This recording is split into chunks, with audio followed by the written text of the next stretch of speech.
There is a clay pot buried in the corner of a garden, about 40 miles from here, and it has not been touched in 3 years. The garden around it has not seen a single application of pesticide in that entire time. The lettuce is thick, the potato rows are clean, and the person who set it up spent less than $8. I did not believe it either. I want to be honest with you about that. When I first came across this, I genuinely thought it was the kind of thing that gets passed around because it sounds good, ancient wisdom, forgotten secrets. I have seen enough of those to be skeptical, so I did not just try it and make a video. I ran it for a full growing season. I set up 2 identical raised beds, 12 feet apart. Same soil mix, same seeds, same watering schedule. One had the system, one did not. And then I just watched. We will get to what I found, but first, I need to tell you how I even found this thing, because the story of where it comes from matters more than you might expect. In the summer of 2022, I was going through digitized agricultural extension records from Pennsylvania. Old stuff. Most of it is genuinely boring. Soil, pH tables, drainage surveys. The kind of documents that nobody reads unless they are looking for something specific. And buried in a folder of scanned field reports from 1923, I found a 2-page document filed by an extension worker named H.R. Shoemaker. The report was about a Lancaster County farmer he referred to only as Brother Yoda.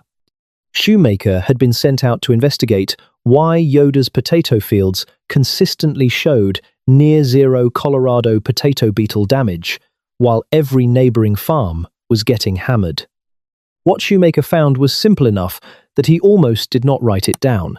At each corner of Yoda's largest field, there was a small unglazed clay pot sunk into the ground, flush with the surface. Inside each pot were 2 metal objects and rainwater. That was it. No sprays, no barriers, no companion planting scheme. Just 4 pots in 4 corners kept filled with water from the sky. Shoemaker noted the results. He noted the cost, which was essentially 0. And then he filed the report and moved on. The report was never cited. It was never followed up. It sat in a folder for about 100 years. Now, I want to be careful here about what I claim and what I do not claim. I am not a chemist. But what Shoemaker observed lines up remarkably well with what researchers started documenting much more rigorously in the 1980s and 1990s. In 1994, a team at the University of Georgia published work on what they called systemic acquired resistance in plants. The lead researcher on that work was Joseph Koch, and the basic finding was this. When certain plants absorb specific mineral ions at low concentrations, they upregulate their own defense chemistry. They produce more lignin, their cell walls thicken, the compounds that make plants taste bitter or tough to insects increase. The plant does not become immune to pests. It becomes significantly less attractive as a food source. The mechanism that seems to be operating in Brother Yoda's pots is called a galvanic cell. When you place 2 dissimilar metals in a solution, they generate a small but continuous electrical exchange. One metal gives up ions, the other receives them. The water between them becomes a dilute mineral solution, and unglazed terracotta, because of its porous structure, acts like a wick. That mineral solution seeps slowly through the clay walls and into the surrounding soil, where plant roots absorb it over days and weeks. The specific metals matter. You want copper and zinc, and the reason those 2 together is not arbitrary. Copper ions at low concentrations have been studied for their role in plant immune signaling. Zinc supports enzyme activity involved in stress response. Neither one in isolation does what both of them together seem to do. Here is where the penny detail becomes interesting. Before 1982, American pennies were 95% copper. After 1982, they switched to zinc-coated copper. So a pre-1982 penny is nearly pure copper. If you check a jar of old coins right now, you can probably find some without spending anything. And a standard 3-inch galvanized nail is coated in zinc. 1 penny, 1 nail. That is your galvanic pair. Now, let me walk you through exactly how I built mine. because there are a few details that make the difference between this working and this doing nothing at all. You need 4 terracotta pots, the kind that costs about $1 each at any garden centre. 4-inch diameter is fine. The critical thing is that they must be unglazed, no painted ones, no sealed ones. The whole point is that the clay is porous. If there is a glaze on it, you have a sealed vessel and nothing gets through. I learned that the hard way when I used some decorative pots from my garage on my first test setup. Took me 2 weeks to figure out why nothing was happening. Dig 4 holes at the corners of your planting area. If you have a raised bed, put them at the outside corners, just beyond the bed frame. If you are working in-ground, space them at the corners of your planting zone, roughly at the drip line. The depth should be just enough that the rim of the pot sits level with the soil surface. For a 4-inch pot, that is usually about 3 to 4 inches down. Drop 1 1 9/8 2 penny and 1 galvanized nail into the bottom of each pot. Here is the detail that beginners almost always skip. Do not let the penny and the nail touch each other. If they are in direct contact, the reaction happens too fast, the metals corrode quickly, and you lose the slow, steady release of ions that you actually want. Lay the nail down flat, set the penny against the pot wall on the opposite side. 1 inch or 2 of separation is enough. Fill the pot with rainwater. Tap water works, but rainwater is better, and I will tell you why in a moment. Set the pot in the hole. Done. That is the whole setup. 4 pots, 4 pennies, 4 nails, rainwater. My total cost across 2 beds was $7.04. Now about the rainwater. Tap water, in most municipal systems, contains chlorine, sometimes chloramine. These are not catastrophic for the system, but they do suppress the galvanic reaction somewhat, and they kill some of the soil biology that helps distribute the ions through the rhizosphere. If you collect rainwater, even from a small bucket set out during a storm, you get softer, unchlorinated water that lets the reaction run cleanly. It is not a requirement, but if you have the option, use rain. The one upgrade that I found genuinely doubles the effectiveness.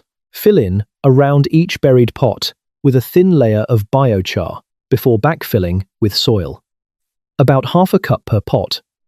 Biochar is essentially charcoal that has been charged with nutrients, and it acts as a reservoir in the soil, holding mineral ions and releasing them slowly over time instead of letting them flush away with watering.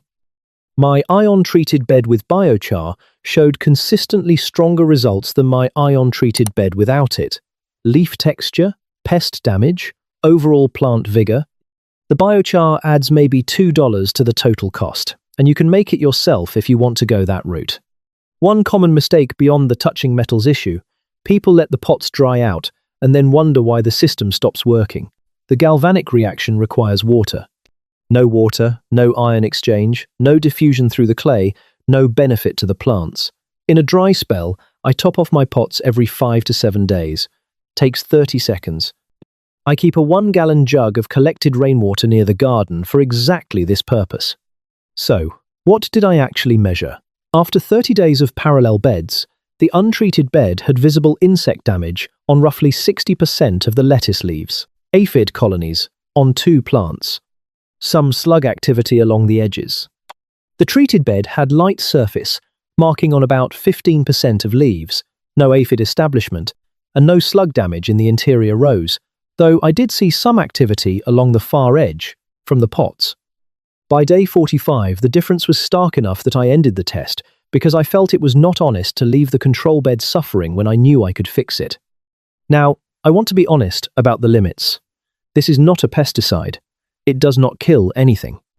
What it appears to do is shift the plant's chemistry enough that it becomes less attractive as a food source and marginally more resistant to fungal intrusion.